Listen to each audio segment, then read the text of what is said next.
In order for this to actually be.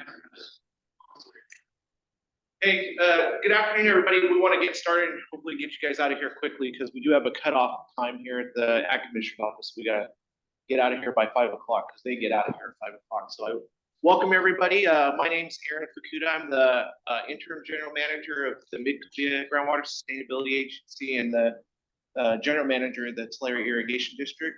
With me here today to kind of share what we've been working on for a couple of years here now. We're ready to test out as our water market pilot. I have the Stantec team here, Candrail Clark with Stantec. She's helping us facilitate all these meetings and put them together. Matthew Feinup from the Ventura area. He's successfully put together a market on the coast, and so we've leveraged that knowledge to our market, and that's what we're going to share with you today is what we're ready to offer out to growers out there, hopefully in the February-March time period. I also have James Fisher here. He's with the Mid-kaweah GSA. I know a lot of you growers might interface with him. In case we get into some questions about our water dashboard, he can help us out with those. But we want to keep this fairly informational. And we do have future workshops coming up when we get the market up and running. Actually, we understand this is new for all of us. And so there'll be a lot of hand-holding as we move along. We actually have workshops planned in February when we get going, where we actually will have a computer lab. If you want to come in and start doing some trading and seeing how it works, we'll be there to help you move through that, navigate through that system. So, but what we wanted to start with really is an overview of the Kaweah Subbasin water marketing strategy. Again, we're here in the Mid-kaweah and implementing a pilot within the Mid-kaweah Groundwater Sustainability Agency, largely the Tulare Irrigation District. But this strategy was really developed to be implemented over the entire Kaweah Subbasin. I'll explain a little bit about that, and then Matthew's going to come in and talk a little bit about the market tests that we're going to be running and the kind of the timeline, how eligible landowners can participate, the rules, how to enroll, and then how that bids and offers and matching is going to happen, because it's going to be automated kind of behind the scenes for you. So if you can imagine, we're trying to develop a system where you identify how many acre feet you want to sell, you tell us how much you want to sell it for, and the system automatically pairs you with a buyer that has a buy price higher than yours. So it's going to pair a seller with a buyer, split the difference. And then we'll leave some time for some questions and answers. So starting with an overview of the water marketing strategy, we have a framework under which, or structure, which we felt got everybody to the table to understand how, to work with us on how to develop this water marketing strategy. We assigned a committee that is 11 members, and each member represents a beneficial user of groundwater. For instance, Ag has a couple seats. Water entities like the Irrigation District have a seat. The Environmental Caucus has a seat, and then disadvantaged communities.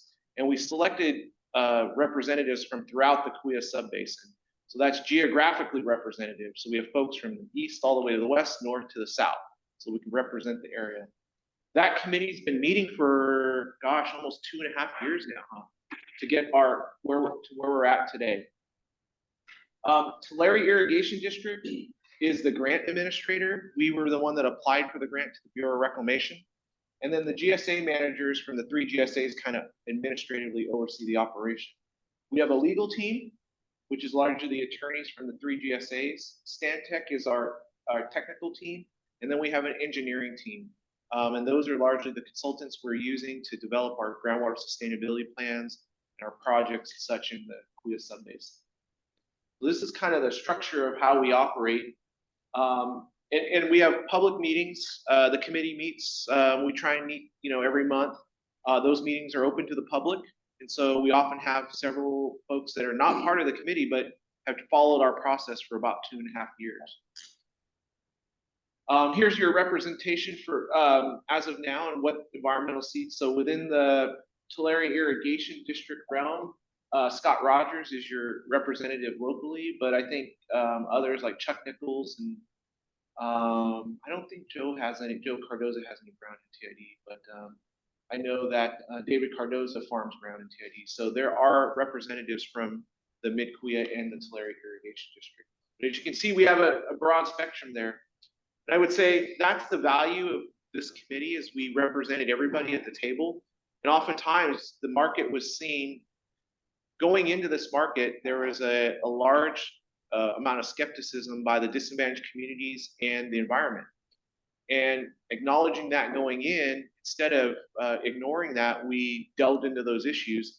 And now I would think, I would say that the disadvantaged communities and the environmental communities have come all the way from skepticism to excitement about actually having this program out there. It provides them with some protection. And for the environmental community, it provides them a way to come into the system and participate in the market. Sequoia Riverlands Trust, which Soapy Mulholland is a member, they have quite a bit of what I call working farmland ground, like Kaweah Oaks Preserve. And in that area, they put water out during wet years and put it into the ground. And that's great for the basin. But what they're planning to do is to put that into their projects, and then work with their neighbors to sell some of the credits to them to help the farmers out in the area there. They take that revenue, and that revenue becomes a stream for them to do their operation maintenance on their facilities, or maybe build a new facility. So again, they've gone from, this is something to be afraid of and not very exciting, to how can I be a part of it? I want to start marketing some water out there. I want to build a project and be a part of the system. So I'll be very honest, personally, going into this, prior, when Sigma started and we were writing our groundwater sustainability plan, I personally thought that water markets were not a healthy, you're going to monetize a resource, natural resource that we share, and it's going to bring in all kinds of complexities and issues, including a lot of actions that we can't reverse at that point. I'm a convert too. I think what we've talked about and constructed here is a happy medium between everybody's needs and wants and protections all in one.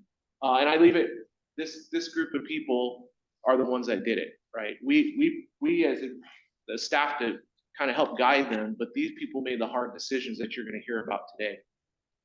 And it wasn't always easy either. I'll tell you, we started out with identifying your guiding principles. So what's off limits and what's on the table. And that was a meeting where we collected all these folks up, and it was during COVID. So we had to meet in our shop. It was very hot that day. And there was a lot of screaming and shouting that day. And we got to a point where I thought we weren't going to go anywhere.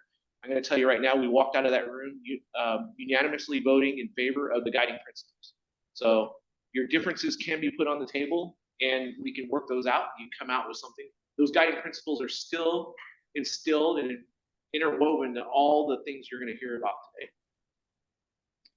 So our scope of work that we started out with was really first thing was, okay, there are existing markets out there and strategies, both some locally. Ventura has an active market that's ongoing. It technically is the only one in California, or only one. So we had an example, but we looked abroad and we looked throughout the nation. We looked in Kansas, right? We had a presentation, and we had an Australian presentation. So probably the most notable, or one that has the most notoriety, is the water markets in Australia. And it was eye-opening to have some of those folks come and explain their water market to us. The most famous and the most infamous. Yeah. So they illustrate what works, and they've also illustrated very clearly what. We needed to develop, so that was a very healthy exercise for us to hear what other people have done and learn from what they've done, and then we can pick from that suite of things that they did to what would fit for us.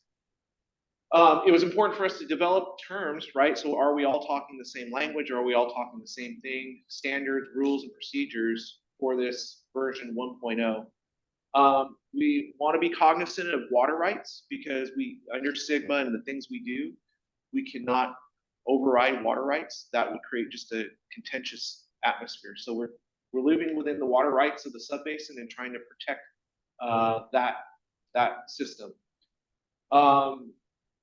Then the end product that we want to get to is the Kaweah Subbasin Water Marketing Strategy. And the way I've explained this to people is it's like a instruction manual.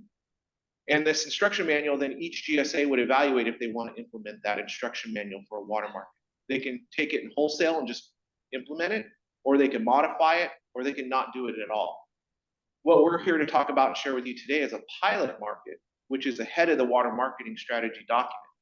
Because we want to run some pilot tests of marketing of water to learn from that pilot and put that learning into the water marketing strategy. Within the Mid-kaweah GSA, we felt we were the most prepared and ready to implement that. And talking with growers, a lot of them were actively asking, get this market up and going because I want to buy, sell a little bit of credit. You can have somebody that may be a little bit short. They may be in the mitigation block a little bit and have some high dollar water that they're exposed to that they can buy into the market at a lesser price. You could have actually a seller after this very wet year. There are growers within our GSA that have significant kind of acre foot per acre credits because they did a lot of groundwater recharges here, upwards of 6 acre feet per acre. So one could think, well, that's great. I want to hold on to my 6 acre feet per acre, but some folks have indicated that maybe there's a reason why you might want to market a little bit. Maybe you have a maintenance project that you have to do on a facility or something, and you need a little bit of cash. You could take part of that 6 acre feet per acre, and you're going to learn it's only 10 inches of that, and sell it into the market. And now you all of a sudden have capital to go do your project. So you give up a little bit to do your project for this year. So we hope to run that test pilot and get some information. That information will help finish off our water marketing strategy, which we'd like to get done by this year.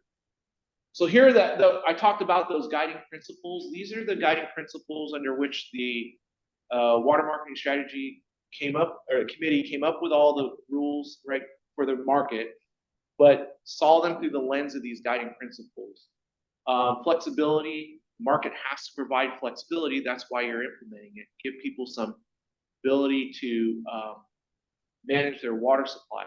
Adaptability, the market has to be able to adapt to different conditions. Has to be transparent. Interestingly, this was one of the issues that we started in on. Should the information of the sales and the transfers be made available to people?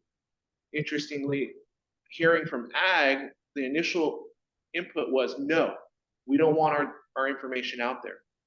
That turned itself into, wait a second, if I'm in ag, the buyer and the seller, and I don't have any information about what to put it on the market for, or what's available, or what the costs are, I don't have any information. I'm a blind buyer and seller.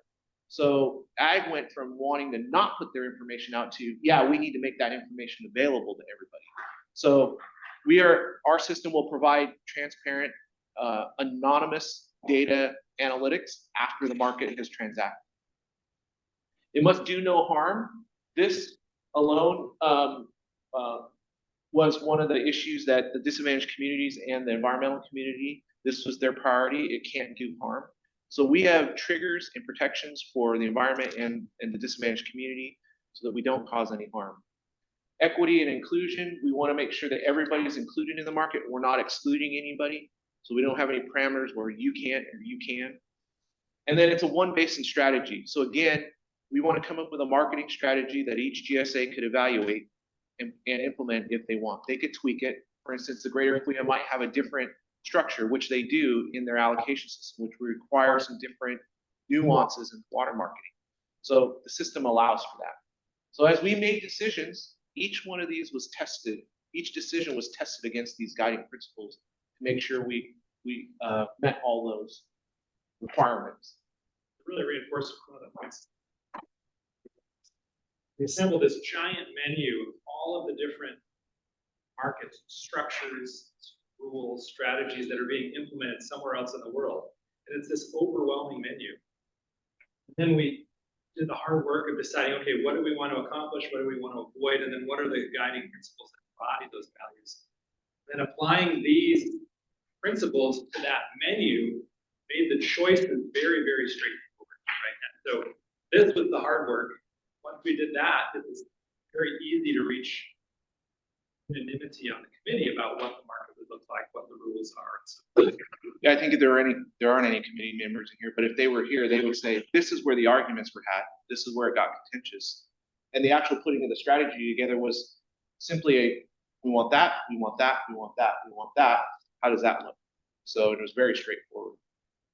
So I think at this point, I'm going to turn it over to the water marketing, but I thought, just what I covered is who we are, how we got here, the guiding principles. Maybe I'll stop really quick right now. Are there any questions at this point about where, how we got here? Good, I did my job. So I'll turn it over to Matthew. This is Matthew is a well-known environmental economist, has worked in the Ventura market. It was interesting because we wanted to lean on that experience from Matthew and what he went through with his growers over there. But it was interesting because Matthew came into our market. It was, okay, we're going to do, this is what we did over here. But he soon realized that our market is going to be different than the Ventura market. We have different growers. We have different sizes of growers. We have different cropping patterns. So Matthew did lean on that knowledge, but it is different than the Ventura market. It's what we're doing over here.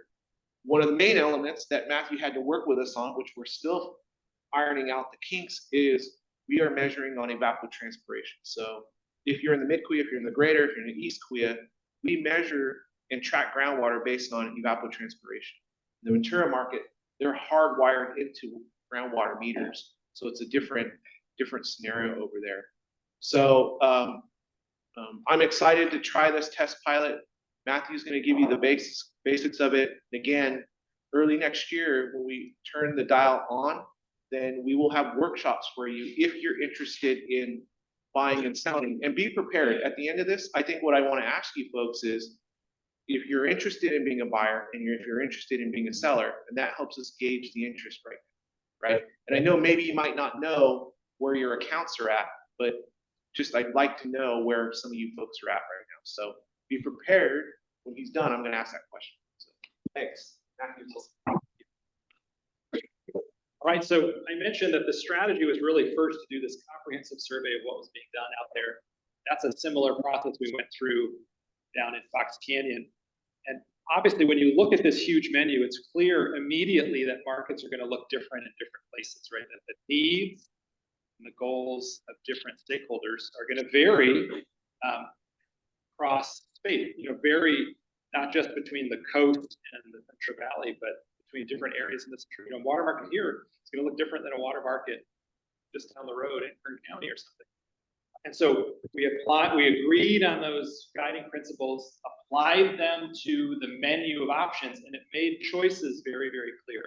So what I wanted to do now is just sort of walk through basic structure and rules that are envisioned by the water marketing strategy that the committee has adopted. Then I'm going to talk about the pilot, and there's only just a couple of ways where we're diverging from this plan in the case of the pilot that we're going to run. And so these are the basics. So the idea with the water market is that it's going to have an annual program period that's the same as the water year. And again, this is part of a bunch of different goals. This is part of having an adaptive strategy, understanding that this is being tried for the first time, that we're going to learn that some things aren't going to work the way we thought they are. We're going to work, and that will adapt over time. And so each year, the water market will be authorized for the current water year. At the end of that time, there'll be a process of evaluation. There'll actually be a report identifying what sort of feedback and findings and recommendations there are, so that the market can adapt and then can be reauthorized for another year. So a program period that's the same as the water year, ending September 30th. The unit that we're going to trade is 1 acre-foot of allocation, right? So you can offer to sell 99 acre-feet, you can offer to sell 1 acre-foot. And of course, in this case, we're measuring allocation as 1 acre-foot of evapotranspiration, right? In each year, we'll be offering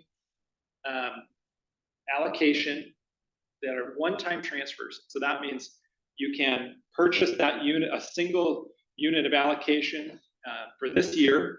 You are not buying an entitlement to that same unit of water every year for perpetuity. You're just buying that unit of allocation for the current water year.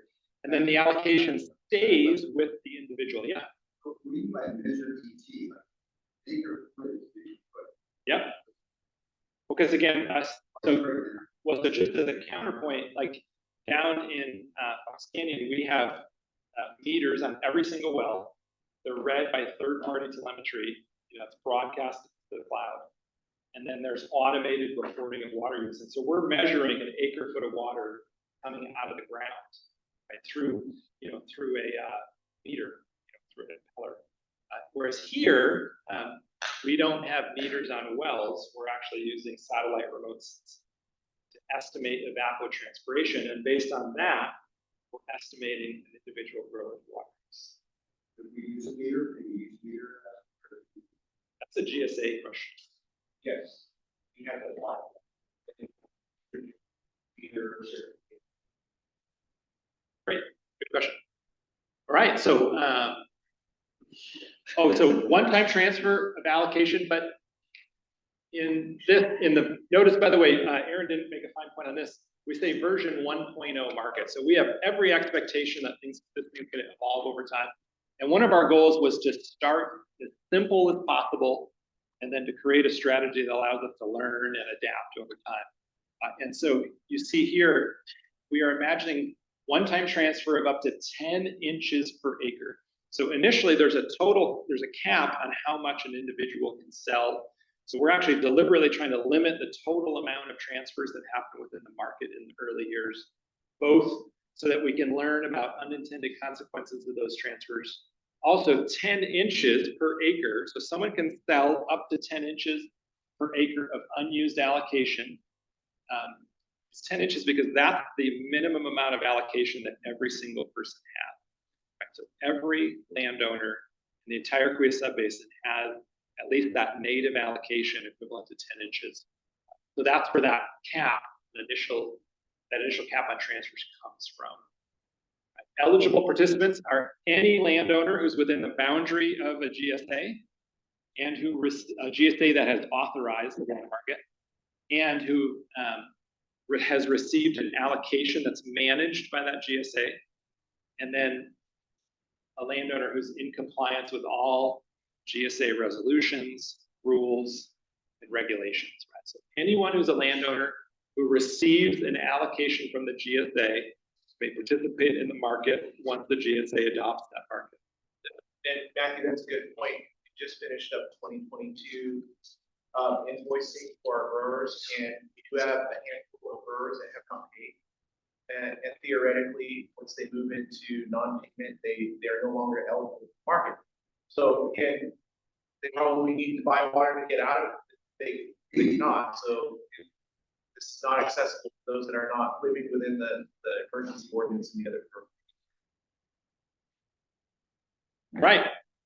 The water market strategy imagines a series of repeat auctions facilitated by a third party. So this will not be facilitated by the GSA. And when we say repeat auctions, what we mean is that there will be a series of monthly auctions throughout the water year where people can submit bids and offers. And on the designated time, those will be matched. The auction will clear, transfers will be reported, and then an exchange administrator will facilitate financial transactions between buyers and sellers. That exchange platform will be integrated with the water accounting dashboard. So the water accounting dashboard is meant to be a central part of this. It's where water users can learn the status of their water use, right? How much water they've used to date, what their available balance is, whether they need to purchase, they should entertain purchasing water, or whether they have available allocation to sell. And so as I'll show at the end, any decision to buy or sell, to participate in an auction, will start with the water accounting dashboard. The plan designed by the committee is actually to do a series of 3 auctions at the beginning of the water year. It won't actually be in October or November when the water year starts. It would more likely be in January, February, or March, because it will need to incorporate data from the fall reading that the GSA does in representative monitoring wells within the GSA's boundaries. So we would do 3 auctions, January, February, March, perhaps, and then 2 auctions at the end of the water year in August and September. And then one last auction we're calling a true-up auction that's 45 to 60 days after the end of the water year, when people have received their final statement, their invoice. They can look at the year-end evapotranspiration data and see what the status of their account is, and then can true up their account with one more auction. Auctions are only monthly as opposed to more frequently because that's the frequency with which water use data arrives. So evapotranspiration-based estimates of water use arrive at a monthly frequency, and so it doesn't make sense to do auctions more frequently than people can actually update their the status of their water use, right? These are anonymous auctions. So you submit an offer to sell or a bid to purchase water, and the exchange administrator matches bids and offers, but you don't know who the counterparties are. And this is part of creating an inclusive market where everyone has equal opportunity to participate and to benefit from market activity.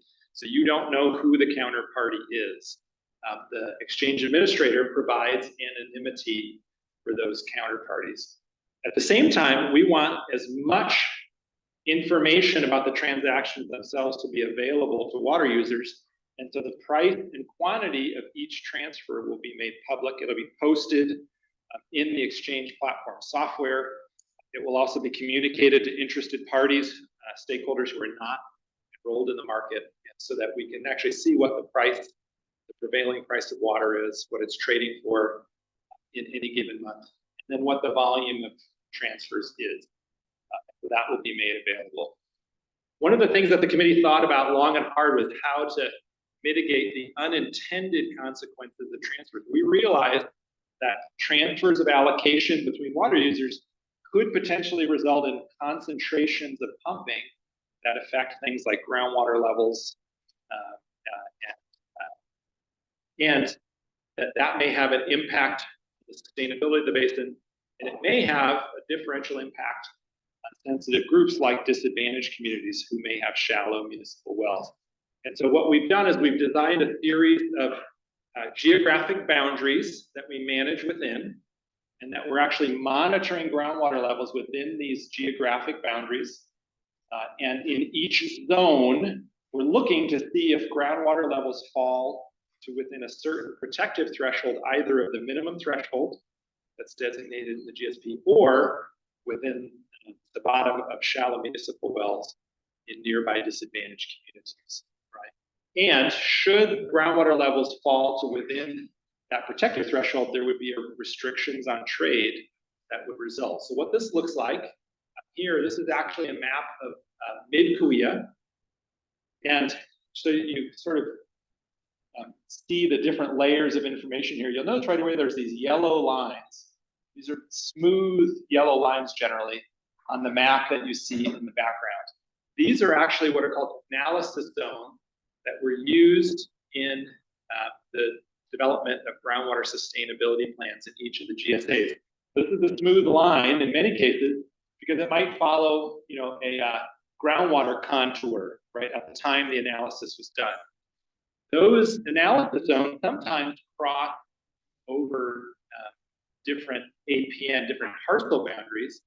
And so what the engineering team did is they actually snapped the analysis zone boundaries to the nearest APN boundary. And so what we have now is a series of trading zones, like trading zone 29, trading zone 28, that has a specific number of APN located within the trading zone. In addition, every single trading zone has a representative monitoring point where we're actively monitoring groundwater levels twice a year, in the fall reading and in the spring reading, and looking to see if groundwater levels get within one of these protective thresholds, right? Should, for example, groundwater levels fall to within a protective threshold of the minimum threshold in trading zone 30, that their directional restrictions on trade would be implemented, right? So imagine how this works. If groundwater levels fall sufficiently far to 30, but prior to that, APNs, landowners in 30, can trade allocation with anyone in the other trading zones. If the trigger's pulled in 30, there would be a directional restriction on trade. People in 30 could trade with each other, and people in 30 could sell their allocation to landowners in a different trading zone. but they can't buy allocation from outside 30 and increase the total amount of pumping that's happening in that trading zone. And so the geographic restrictions on trade and directional restrictions are tools that are actually used in a number of groundwater markets in the Western United States as a means of mitigating potential impact of trading groundwater levels and other basin outcomes. And so we'll talk about the triggers in the context of the pilot in a little bit. So there's a trigger both for minimum thresholds and a trigger for disadvantaged communities. And this was a big part of actually getting buy-in from environmental disadvantaged community stakeholders, right? When they saw it was these protections, right? It was really when they started to buy into this initiative and really support it enthusiastically. So if you're curious about where these trading zone boundaries are, where the location of representative monitoring points are, where the designated disadvantaged communities are, this presentation will be available after through the Mid-kaweah GSA. And when you look at this slide and click, this is an active link here in the bottom left, and it will take you to the ArcView map that I've made a screenshot of here. So the engineering committee put together a really tremendous resource for the basin where it just has layers and layers of information. So you can zoom in very tight and see where a parcel is relative to a boundary. You can, again, see where representative monitoring points are. You can actually click on a representative monitoring point and see how far above the minimum threshold groundwater levels are. So there's a lot of information here you may find useful. So check that out. And then, of course, reach out to us if you have questions or concerns about any of the information that's presented in that map. All right, now, in terms of how trading works, right? So we're going to walk through conceptually how these auctions will be conducted, starting with the Water Accounting Dashboard. And then a little bit later on, I'll actually show you some screenshots of the Water Accounting Dashboard and trading software, so you have an idea what it actually looks like for practical terms. So what we have here is a diagram that represents one account in the Water Accounting Dashboard. So landowners are allowed to assemble all of their APNs into a single account and manage water allocation and water use for all of their APNs collectively, right? So for example, if there's an account that has 4 APNs, in the Water Accounting Dashboard, each of these APNs would receive an allocation from the GSA, and you can see both the individual APN level allocations. You can also see the roll-up, how much water it is. The idea in the water market is that a landowner will go to the Water Accounting Dashboard, will choose an APN, and will designate a specific amount that they want to offer for sale in the market. Right, and so you see a grower establishes the amount of allocation, and then the Water Accounting Dashboard will make sure that the grower is not offering more than 10 inches per acre on a particular APN. So they can offer up to 10 inches per acre for each of these APNs, as long as that allocation hasn't already been used. Right, and the grower will move that specific amount of allocation into what we're calling the transfer bucket. And again, I'll show you what this looks like in the Water Accounting Dashboard.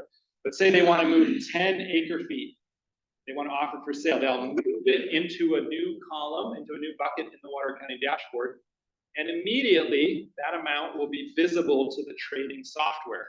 So when you go into the trading software now, if you offer 10 acre-feet, put 10 acre-feet in the bucket, you'll be able to submit offers in the auction for 5 acre-feet at one price, 5 acre-feet at another price, 10 acre-feet all at the same price. Right, you'll be able to submit offers for up to that amount, right? Offers to sell allocation are submitted to the exchange platform, and then the platform automatically sees, again, that amount in the bucket. At the end of each month in which an auction is being held, the software will actually match offers with bids, right? And bids will be placed specific to APNs in the Water Accounting Dashboard. That matching will take place, and then the exchange administrator will notify the parties that this transfer has taken place. We'll send invoices to buyers, will distribute funds to sellers. And this platform actually allows multiple matching. So for example, if you want to buy 100 acre feet, there's 2 people offering 50, the auction can match you 50 from one person, 50 from another, and you'll make a single payment for however much you're able to purchase. Same thing on the selling side, right? And then the exchange administrator will actually move the allocation into the transfer bucket of the buyer, and accounts in the Water County dashboard will be updated to reflect those transfers. And of course, notification will be provided to the GSA, paperwork will be completed, which formalizes that transfer. So in concept, that's how this will work. And then of course the buyer move that allocation within their own account. So conceptually, that's how it's going to work. I'll show you in a moment what that actually looks like in practice. So any questions so far? You could interrupt me at any time, yeah. So on the 10 acre issue, yeah, just the pilot. Just apparently talking about one farmer who charged 6 acres per acre. So that needs to pick up. Yep. So this is the initial recommendation that we start small. We just limit the amount of activity and learn as we go, with the idea that you could expand that over time. But that would be up to the discretion of the GSA board. In this case, we're talking about Mid-kaweah GSA. We need to adopt an alternate rule in subsequent. So it's smart going forward. If we let us not, I can't go. Yeah. So in terms of that, though, one of the reasons we designed that one of the committee chose one basin-wide strategy as the guiding principles. But the idea was to create a framework that individual GSAs could literally take and implement, right? They can also modify it, but they could take and implement. That if all 3 decided to do that in this sort of framework, down the road, it might be the possibility for transfers. But again, we also realize it's a really new institution here. We haven't done this before. So it sort of feels like there's a lot of learning that has to come before we contemplate those bigger, more challenging types of transfers. Is there any restriction? Let's say someone who's selling in big upfront, let's say, Not currently, nope, we do not have that. That both of what you're commenting on is like why we're yeah. And why we're limiting the amount of transfer. All the way Please, to please. 10 acres. So that's, you know, if I'm still going, for sure, 10 acres is, you know, but you sell or, in other words, it actually, when we start from now, I sell it.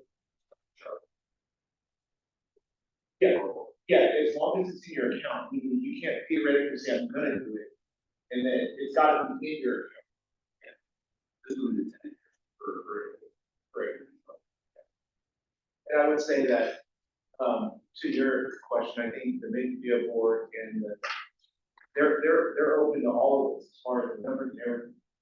But right now, with so much at risk, the acknowledgement was if you did have an amount, this is the bigger risk, which is why I'm gonna sell a buckload of water. And then something goes wrong, reversing that is almost possible. No, I fully agree with you. Yeah, because we didn't plan that in the area. White area, those are all. We're start exploring with baby steps, open it up, as long as everybody's, we're seeing good benefits out of it, it just grows. And just to give you a sense, back then we did something a little different where there weren't, you could trade up to 100% of your allocation a year. But we actually, believe it or not, we limited the pilot first year to 12 landowners. And then we expanded geographically. So in this case, the idea is to be geographically inclusive, but to have some kind of limits. Learn, we can avoid series. Please, yeah. So that 10 inches, can it move between 3 different? It can currently, but if you mean the 3 different GSA jurisdictions, it currently cannot. And so there may be some provision in the future where related parties, I think before we get to a market, that markets water between GSAs, there may be something where related parties may be able to, you know, if two GSAs have the same rules and a transfer document, right, you may be able to do that. That's probably an intermediate step before we ever think about marketing. So in terms of allocation, so it's important to note that East and Greater Kaweah already have ways of transferring allocation independent of this market structure. Right? So for example, if you find someone who has unused allocation and you want to buy allocation, you can agree to whatever terms you want to agree to, and you can submit a transfer document to the GSA. And there actually are limits on distances, and there's things like exchange rates. They actually, my understanding, and Stephanie could correct me if I'm wrong, in Greater, is it Greater that has, it actually uses the same analysis zones, and you lose a certain percentage for each analysis zone you move. So that's an example of what's called an exchange rate that does try to do that. And right now, the three GSAs, because we're in our infancy of allocations and invoicing and all of that, we don't have the ability to move anything between boundaries other than some limited stuff. But I know I've talked with Stephanie and Mark Larson at Greater Kaweah because we're going to have to do that. So I would say it's coming. And then once the Greater Kaweah and everybody starts getting on a marketing system, we'll try and pair those things together. So, Please. Going back to the 10 inches, that's what you sell. Yeah.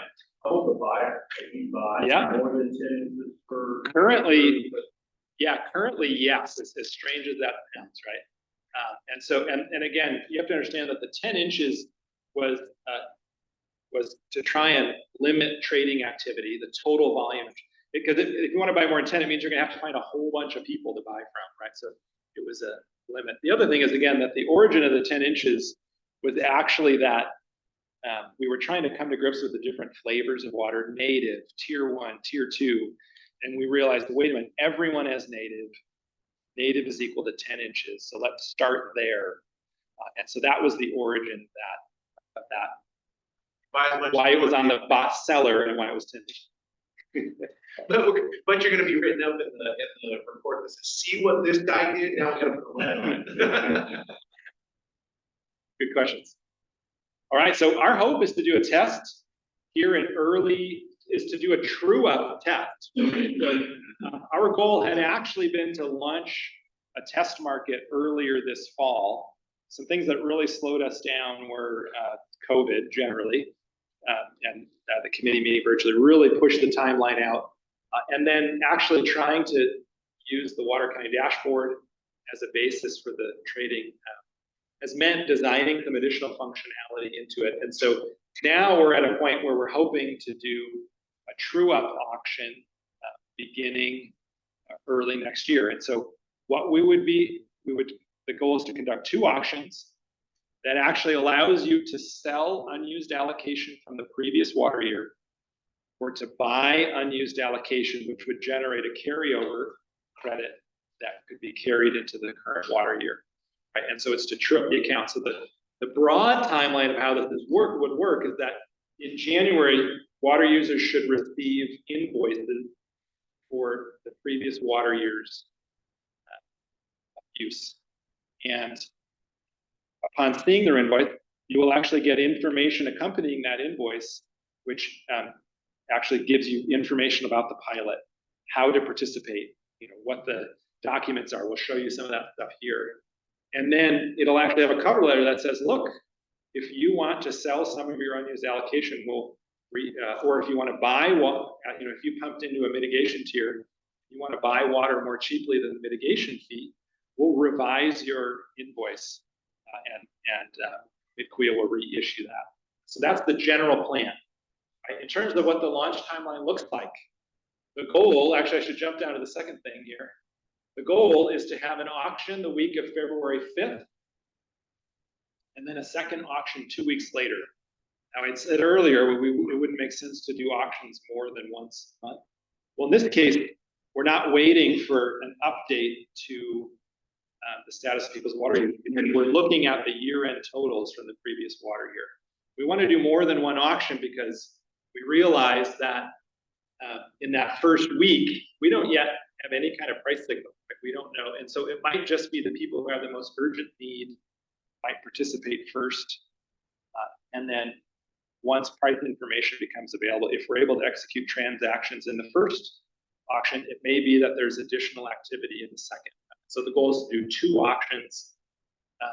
Right now, the target is the week of February 5, February 19th. Matching would happen at 4 p.m. on Friday, each of those weeks. Some other outreach that we're planning to do is that in the week of January 22nd, and then the week of February 5th, which is actually the first week of the auction, we're going to hold 2 separate in-person, we're calling them office hours.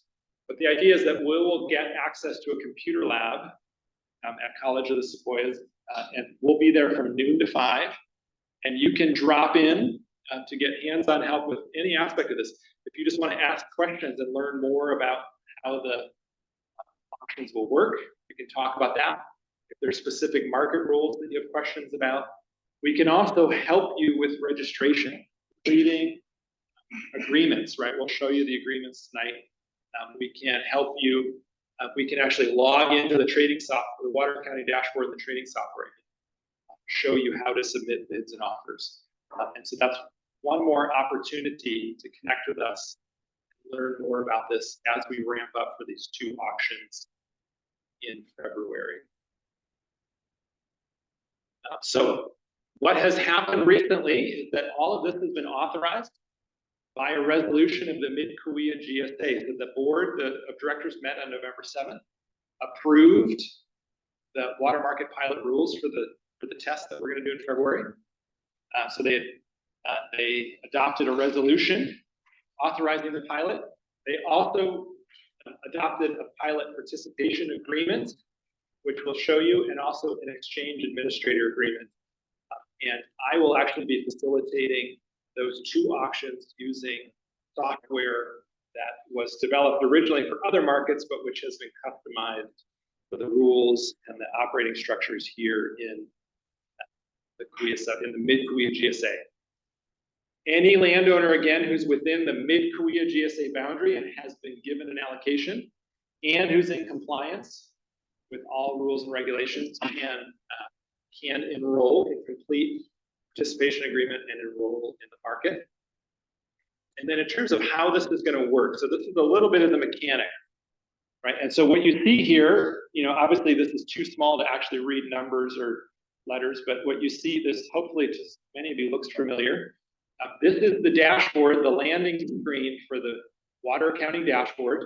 And what this first screen here is, it shows you all of the allocation and water use aggregated for all of the APNs in the account within a GSA. So for this particular account, there is a Greater Kaweah GSA group of APN. There's a Mid-kaweah GSA group of APN. And these numbers show the aggregate, the total allocation and the total water use, right? And a balance of water that's available. Within the water accounting dashboard, you can go over and actually click on a button that says floor water use. When you click on that button, it actually opens up a screen where each of these lines is an APN, and it shows you the water use on each of those APN, right? So it gives you some information about the parcel-specific water use. Now, what has been built recently is another page, that's the water exchange page. And so this is not the final version of what this will look like in February, because it will have additional columns, but this is very basically what you will see. And so this is that parcel specific view. So all of the APNs within an account, it'll show the APN number and the acres. It'll show the ET, evapotranspiration based estimate of water use, right? And then it shows you the allocation. And then this is the important part over here. This is the transfer bucket that we described in the previous slide. And so what you see here is that the water accounting dashboard will tell you what's the maximum allocation that you could offer for sale, right? And so, for example, if you are a potential seller, you could put up to 26 acre-feet in the transfer bucket for this APN. Okay? And so the way this works is you will click Start Managing Credit, you'll actually enter an amount in here. It won't let you put more than 26 acre feet. You know, you can put 26 acre feet in this APN, you can put, you know, this says 75, you could put 25 from this APN. And then there'll be a button that says save. And once you've done that, that information will be made available to the trading software, which I'll show you in a second. Obviously, you may look at this and you may see either small numbers, like this says 4. You may know, I need much more than 4 acre feet to finish the water year. You could even see a negative number here. And that would be a signal to you that maybe you want to buy, right? In that case, you would go directly to the trading software. You don't. This transfer bucket is only for people who are offering to sell allocation, right? So let's say you add 20 acre feet here to the transfer bucket, you hit save, you go to the trading software, there'll be a link that takes you directly to the trading software. This is showing you a mobile version. There's both a mobile and a desktop version. Mobile version will fit nicely on the page. I can show multiple screens. But the minute you put, I said 20, it actually says 10 there. And so say you put 10 acre feet here in the transfer bucket, it immediately becomes visible in the trading software.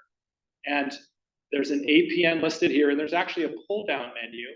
And so if you are selling, you click sell, you click on the pull down menu, you select the APN that you want to submit an offer for.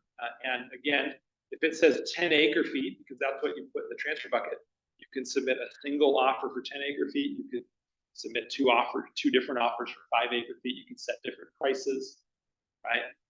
And you submit that, and then I'll show you some additional functionality that the trading software gives you.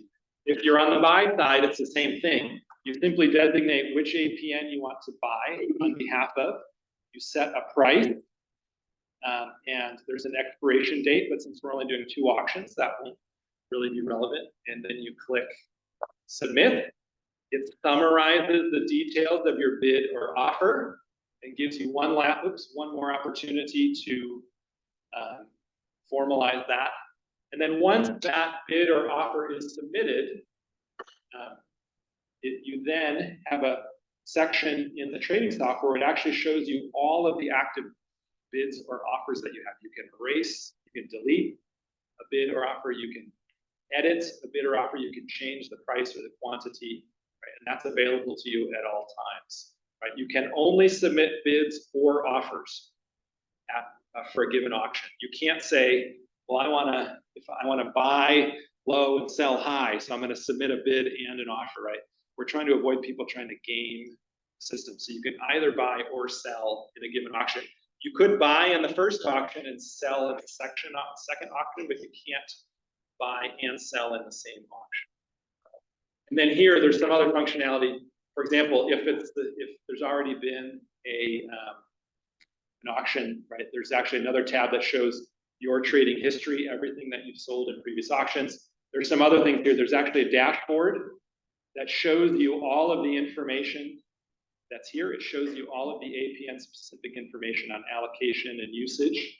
So that's in the dashboard.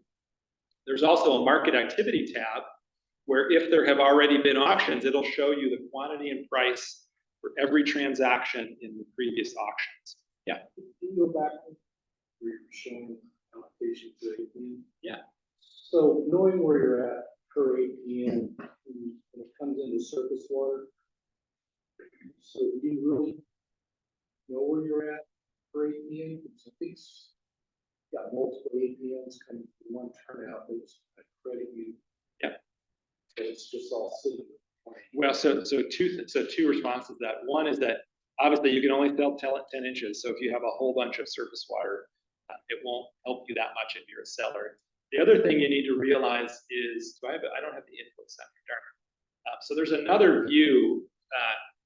When you receive an invoice, it will actually show 2 things. It'll show surface water by APN, and it'll have another thing. This says transfer. We'll say transferred. And in Mid-kaweah, what it's actually doing is it's actually allocating surface water, and it's even taking unused allocation from one APN and applying it to another APN if it can minimize your invoice amount, right? So if you have less expensive water unused in one APN, it'll automatically transfer it to another APN to make your allocation as small as possible. So in that case, the groundwater, you will have access because you'll have your invoice. And so you will actually see groundwater allocations by APN. But you need to realize that you're managing groundwater to an account. And so you can always effectively transfer that to any other APN inside the account. Yeah. You say matching buyers. Explain on that a little bit. I can. Yep. Yeah. So there's a bunch of there's not a bunch. There's a handful of ways that auctions are done. Right. Often there's the most common are first price or second price auctions. Your first price auction says, okay, we're going to receive bids, and whoever has the highest bid wins, and they pay their bid. Okay, that's a pretty traditional auction. Right? That's kind of like eBay, right? That's exactly what eBay is. The problem with those is that it always has to favor one side. First price auction can either say, okay, we're going to favor sellers. That's what eBay is. The highest bid wins and you pay your price. Or you could say, no, we're going to favor buyers. We're going to say the lowest offer is the one we match, is the person who wins the auction, and they sell at their low price, right? Now, obviously, the problem with that is you have to choose to either we're going to favor buyers or we're going to favor sellers. There's a thing called a second price auction where you can reward the highest bid, but they pay the second highest bid. It reduces what you're paying a little bit, but it still favors either the buyer or the seller. So we're actually doing what's called midpoint price matching. So we take the highest bid. So say there's multiple bids and multiple offers. We take the highest bid and the lowest offer, and we match them first. And the clearing price is the midpoint, right? So we make both parties better off, right? So here's an example of that. So say someone is offering 70 acre feet at $200 an acre foot. These prices may make your head roll. These are actually Fox Canyon prices here. And so Waters routinely sells there for $500 an acre foot. And so there you might offer at 200 and say there's two bids, one's at 400, one's at 350. The person who bid 400 is going to win. We're going to match, and the clearing price is going to be 300. So they're going to split the spread, right? So you were willing to sell at 200, but I got you 300. You were willing to pay 400, but I got you 300, right? So the idea is to make both parties better off.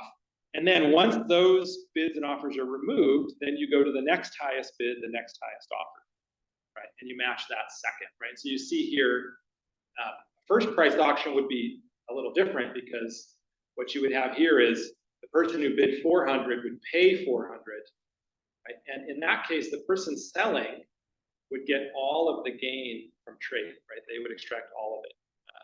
So the idea here is to make both parties feel like they benefited from the transaction, right? And so we just do that iteratively, right? Highest bid, lowest offer first. We can do partial matching. So for example, I don't have that example here, but if this person is selling 70 and they each want 35, I can match both, and I'll sell the first one at the midpoint between 200, 400, and I'll match the second tranche at the midpoint between 200 and 350. And so we can do multiple matching, partial matching, all kinds of stuff. Yeah, did you have a question? No, okay. So if you had another offer on that top example, get another offer, seller. Yeah. Or that's trying to sell it. Yep. That 250 would match the next guy. And again, and then the price would be the midpoint, would be $300. Yep. Perfect. All right, great question.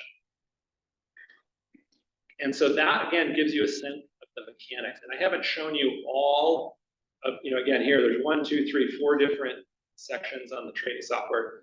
But this is something, both of these things will be finalized by the time we do those office hours at the end of January and early February. So this is something you can come and play with, look at firsthand, even before you decide to register for the market. Now, one last thing I did want to do, Aaron. So any question about this? We're going to look at some of these documents, the resolution, the participation agreement, market rules, briefly. I just want to show you what those look like in case it inspires some questions, and then we'll send you with copies of those documents that you can spend time with. But any other questions or comments at this point? Yeah.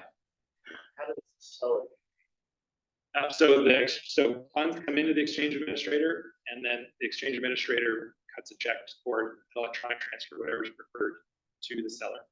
And again, if it's two purchases, right, the exchange administrator cuts one check for the total sale.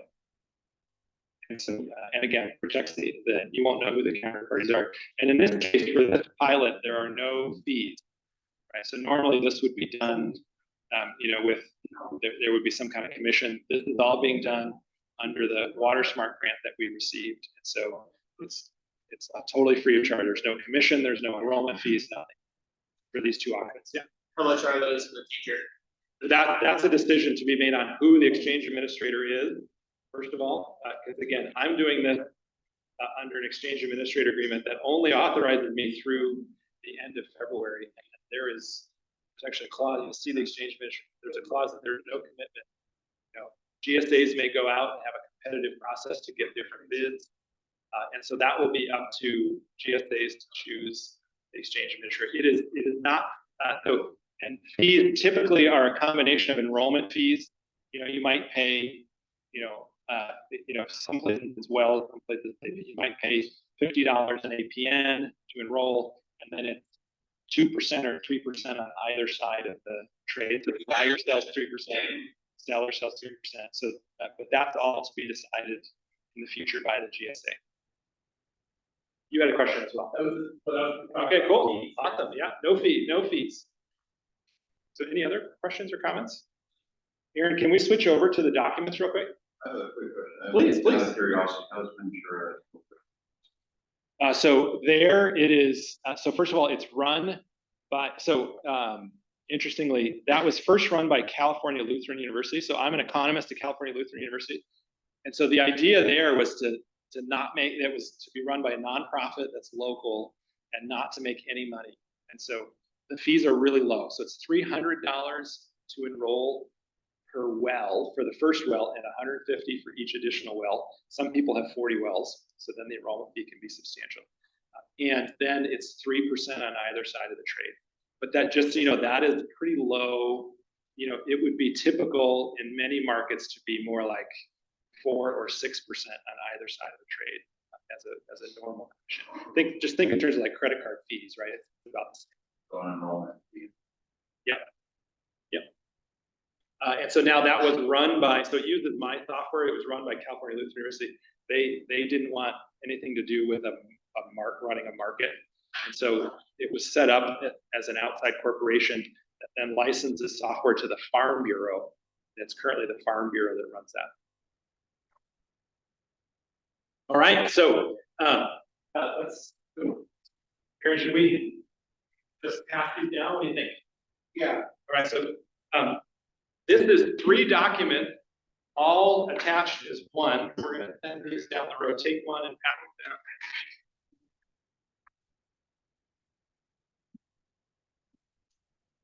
And so what you have in your hands is the participation agreement, and attached to the participation agreement as an exhibit is the resolution which authorized the market and the water market rules. So all 3 of those were adopted by the GSA. So the participation agreement is pretty straightforward. You'll notice that on it, when it's actually executed, it will obviously have your water account number. You'll list the total allocation, all of the APNs. That information needs to be consistent with the count of water account. Right? So after that participation agreement is submitted, it will be double checked against the water account in the water accounting dashboard. So an account in the water accounting dashboard is a participant, right? And so since allocation can be moved among the APNs within an account, it doesn't make sense for an account to be more than one participant, right? Because you can already transfer with yourself, right? If you have an account. So each account can be a water market participant and complete one of these, right? And so you see it's executed by the exchange, by the participant, the GSA and the exchange administrator. And really what you're doing is you're committing to follow the rules which are attached as an exhibit, the water market rules. And so that's one, that is exhibit B. So it's the last 3 pages of the document. And you'll notice that a lot of this looks exactly like what we talked about. The program period of the current is the water year. In this case, it's not the current water year, it's the previous water year. The unit of trade we showed you, we're measuring allocation as evapotranspiration. It talks about how to become a participant. To be eligible, you have to be current with all rules and regulations. You have to submit a participation agreement. You'll also have to create a login with the trading software. So you'll need to create a username and password, and we use 2-step authentication. You'll see in here, there's some basics about trading. So if you go up, yeah, this is good. So you'll see here, this is in words what the software imposes on you, right? So we have some things that hear about.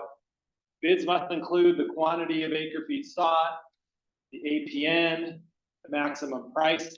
But obviously the software, in order to submit a bid, you'll have to make selections for each of those values, right? And so what's funny about this is that the software implements these rules that you're seeing here for bids and offers.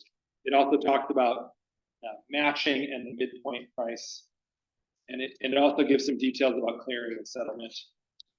And so none of that should be surprising.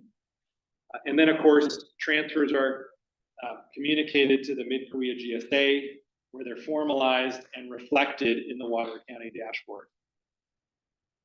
Price information will be available, as you saw, through the trading software and also through electronic correspondence, not just with market participants, but with interested stakeholders. Right? So we'll be sharing price and quantity information, not just with participants. You'll be able to see it all cataloged in the trading software, but we'll be issuing electronic correspondence with interested stakeholders that aren't in the market, because the truth is, as in Fox Canyon and here, these early water markets really have the eyes of California on it. So we have an interest in being really open and transparent, and frankly, engaging with stakeholders to get their buy-in what we're doing. So that's part of the plan. We will, yeah, the plan is to do both, right? So what are the actual thank you for asking that question. Quantity and price of the actual transfers. Like, it's possible in that first auction, there may be no matches, right? And in that case, we will actually report what was the high bid, what was the low offer, what was the average bid, what was the average offer, so that we want to create price information even when matches don't happen, right? And I've been we've been doing trading for about 5 years, 6 years now in Fox Canyon, and we do it every single week because we're doing telemetry that's reading water usage in real time. There have actually been periods where we'll go 5 weeks in a row where there's a bunch of activity, and then we might go 3 months where there's no transfers. And then, because usually there's a lot of activity at the beginning of the year and there's a lot of activity at the end of the year, and there's not a lot in the middle. But we're still reporting price information, because sometimes there's somebody who knows they really need water. They'll keep a bid active for multiple weeks, even though there's no offers, because they want people to know, I need water, and then again, we've had great success there. The market clearing at the end of the year, people getting the water they need. Right? Great. Yeah, please. Yeah. Yeah. Hey, so great question, because I also failed to actually make one of the most, I don't have a slide.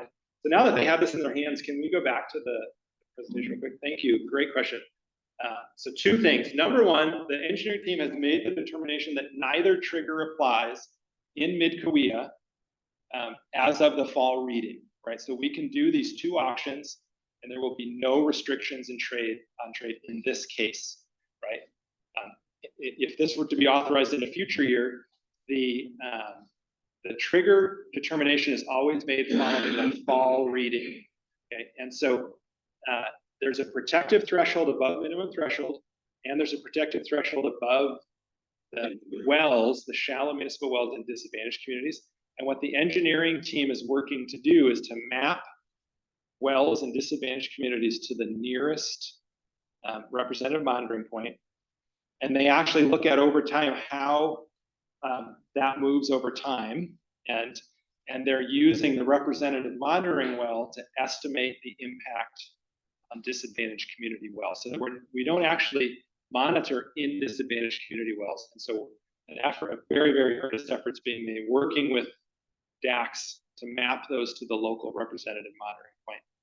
And then it will be a water level in the representative monitoring point. And so, for example, if in some of these trading zones, if they have a disadvantaged community, they actually have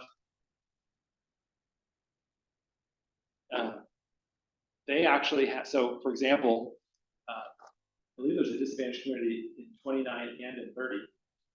They actually have 2 triggers in the representative monitoring point, one for minimum thresholds and a separate one for disadvantaged communities.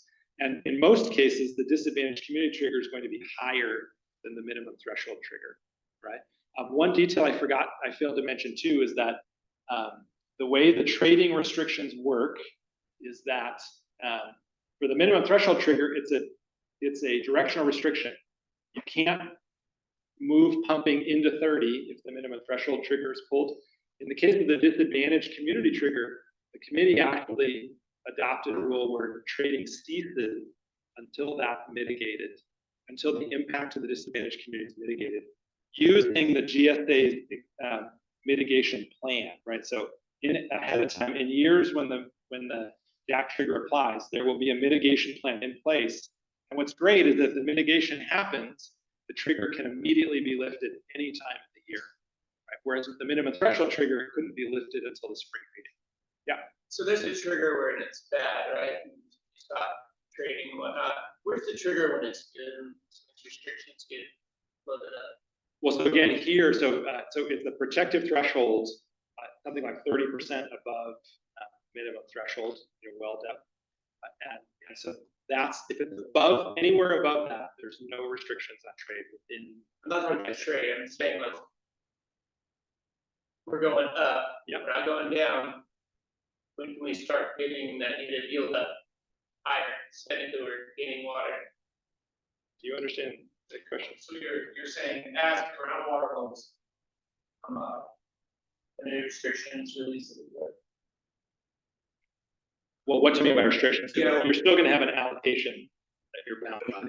Where is the allocation? We can get this. right, that's what I'm saying. Yeah, no, and that's a good point. So as you, the v1.0 has come out with this 2024 out. And it was an interesting discussion among further in advisory, like all the allocation will go down. And again, because you put the water in a wet measure, you don't want to allocate it all out, you want to reserve it. So they cut the allocation in half, put about 200,000 feet of ground, they cut that in half. Allocated, well, it's actually about 70 now. About 130. So, and that was the conversation right when we actually started. 2.5, that number that got us started. Number somewhere hovering around 1.5 to 2 acres. That's not inclusive of surface water. You know, Aaron, I have a question about that. Is it the case that current allocation, if you add up native tier 1, tier 2, is that greater than the sustainable yield? yes. Okay, so that's the one you have to realize that Sigma allows this. In almost every basin in California, current pumping is more than the sustainable yield. So the vision is that allocations are going to be reduced systematically in almost every basin in California over the next 20 years. Because the alternative would be to jump to sustainable yield, like to fall off a cliff and to say you're going to pump 40% less tomorrow, right? Yeah. I just have never heard any numbers from that or anything saying, oh, now, it's like you guys are holding us down. So that's, I want to be clear that you say you guys, we all, Correct. yeah, we all have. The state, I'm saying the state, I love that. I wouldn't even say today, I would say right now, in order to participate in the conversation, we decided that we need to do it for ourselves, because if we say, okay, no, everything's good, everybody, let's just keep pumping, right? What it was we were literally gonna pump ourselves into, I'm gonna go buy well rate.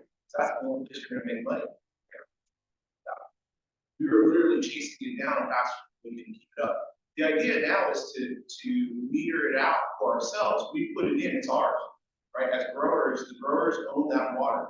Let's do it in a way where we do it in a way that's metered out with the drop. Now, I could be completely wrong in the hydrologic, change on me drastically. I mean, all the way out, we just plot from back dry years now. Now we're in back wet years. So it could go up. You're right, the allocations could go up. I just want to prepare everybody's expectations that I don't think the allocations are getting higher around 5 to 2 years. We started at 2.5 because we needed a number to start with. So, but I think those are the numbers I've been consistent.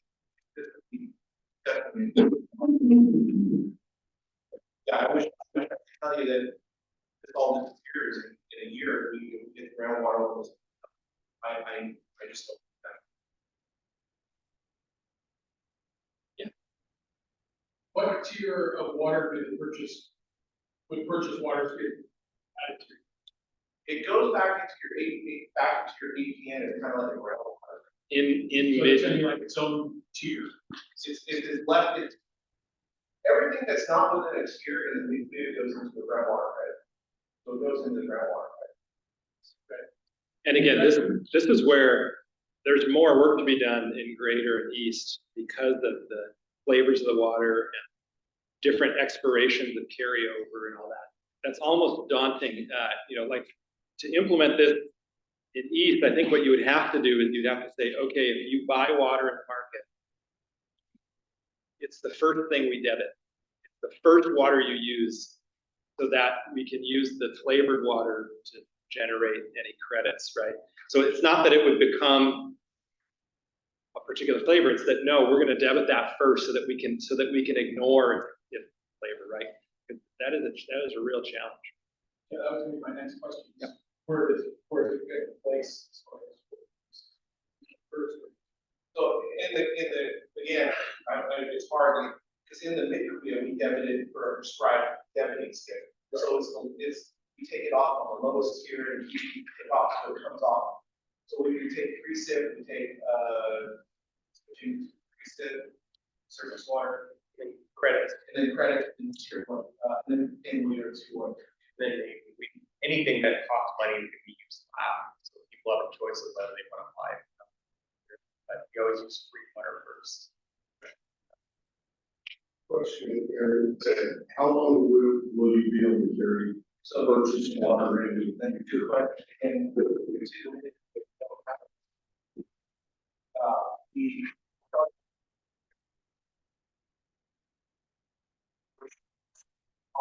right?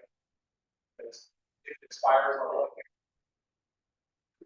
You can invest in that. I'm not going to not do something that purchase, right?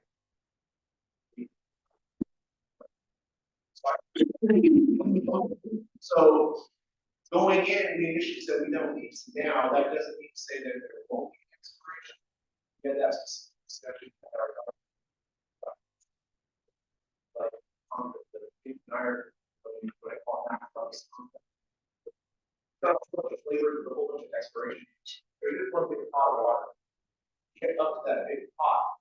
That's an so it would be a cap? yeah, cap on. I'm aware of 3 basins that do that, where there's no expiration date, but you can only carry up to 100% of your allocation. That is actually part of have that discussion about what is this happening. Simple logic, you get a cap, let's just say the cap is 5 acres. Right, cap. If they want to do more, they just put that one into here and it's voluntary.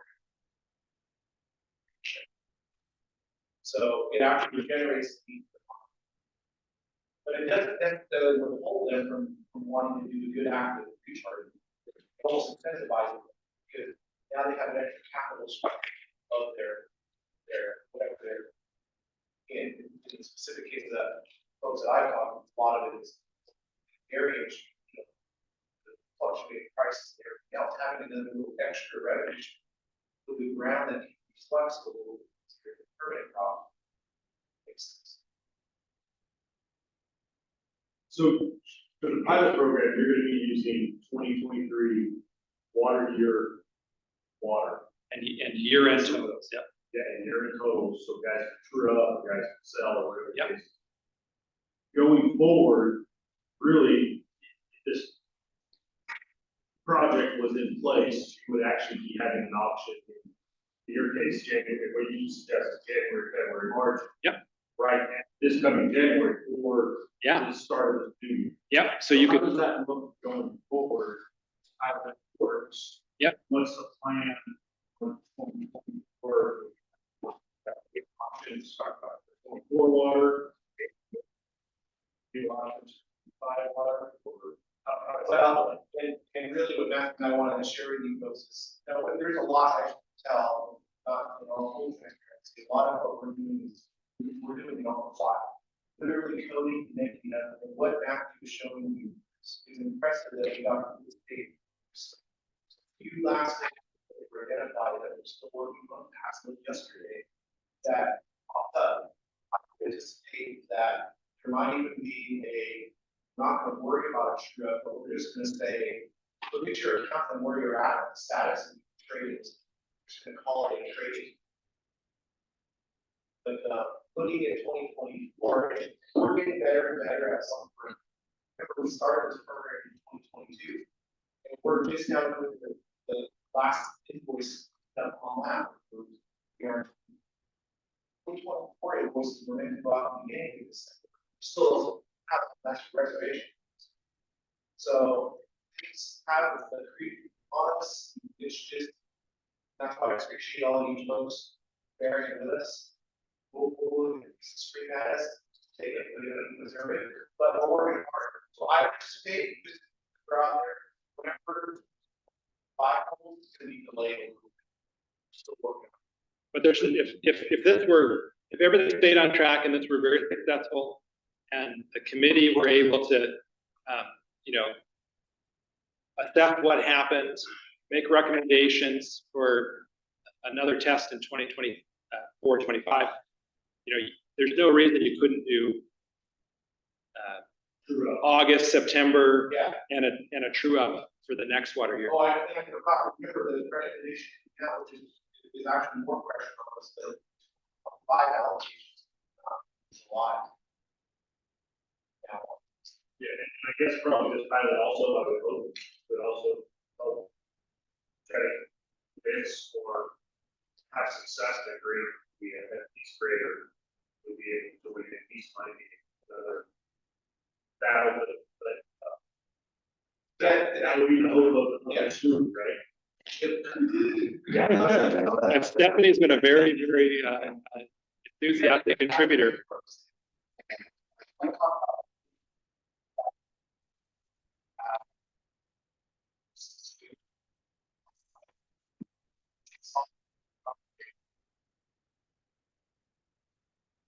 That's very similar, we're gonna do the same protocol, it's just gonna be a paper product swap.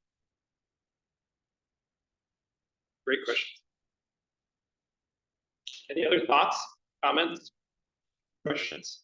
Yeah, I want to try to just do my neighbor without going to the, okay.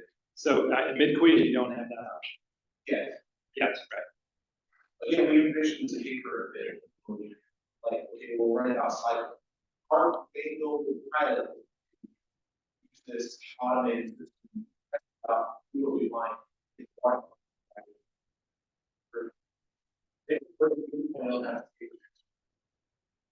That's just giving a cheap paper telling me who, how, maybe you want to ask the price. But you wouldn't know if it's truthful. We'll put it in there and find out that it's live, and never get part of it. So if you had two growers sitting on tailgate, and both want to trade water, but then maybe we, I guess you could go during auction time, and both put in $10. Well, no, so unfortunately, one person one person would want to put in $1 and one person would want to put in something really, that's the trick. And you would get the midpoint. Yeah. Not that, yeah, right. So $1 and. Yeah. Watch it, man. And then you, right, then you agree to give it back at the tailgate. I'll give the money back at the tailgate. That's what we're talking about.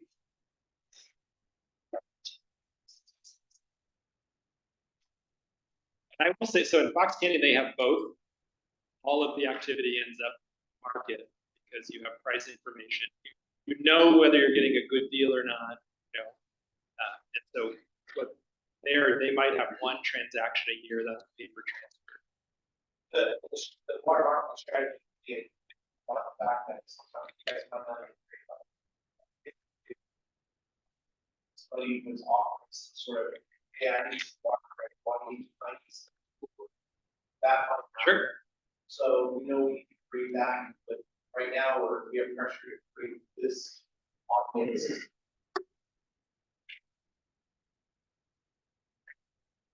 So it's 4:32, so we're 2 minutes over, but so first of all, great questions. I really appreciate the level of engagement and the number of people that showed up. We will be messaging you can expect to receive from us. So in your invoice, there'll be information about the auctions. We will also send out communication about the specific date for those 2 office hours where you can drop in and we can look at the software. Look at the trading software. You can ask all the questions you want.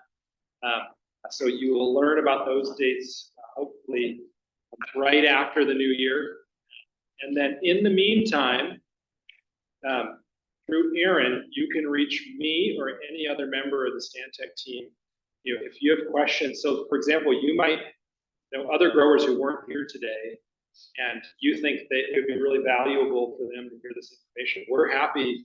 Stantec team has done this already a few times. We can set up a 30-minute Zoom meeting, right, where we just connect and we talk and we can show some of these slides and you can ask questions.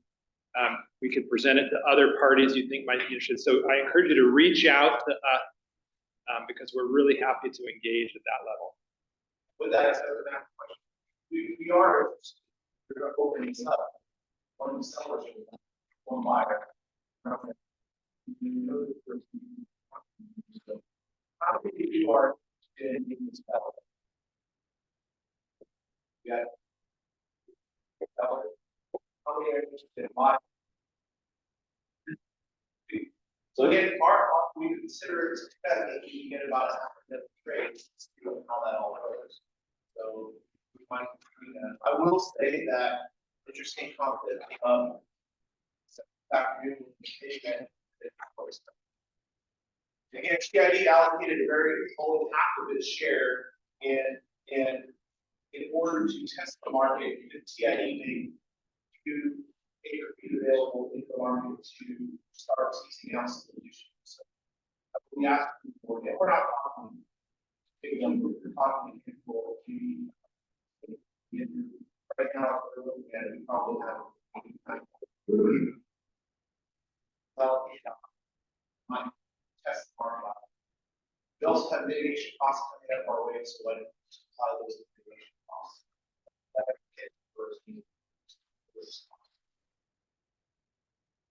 Thank you. Thanks so much for your time. And we'll hang around here. They're going to kick us out at 5, but we'll hang around if you have questions you want to ask us one-on-one.